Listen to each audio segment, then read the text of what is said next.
నిజం వర్సెస్ మాయ. మాయ. నా వద్ద అన్నీ ఉంటే నేను సంతోషంగా ఉంటాను.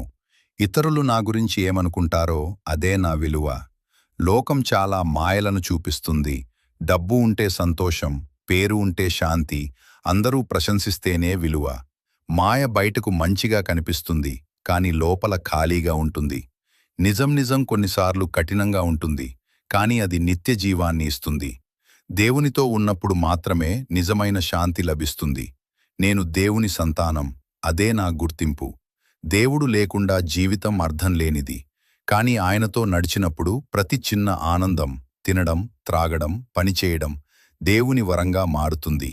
ప్రార్థన: ప్రభువా, ఈ లోకపు మాయల ద్వారా నేను మోసపోకుండా సహాయం చేయండి. నా మనసును నూతనపరచి నిజంలో నడవడానికి సహాయం చేయండి. ఆమేన్. రోమీయులకు 12:2.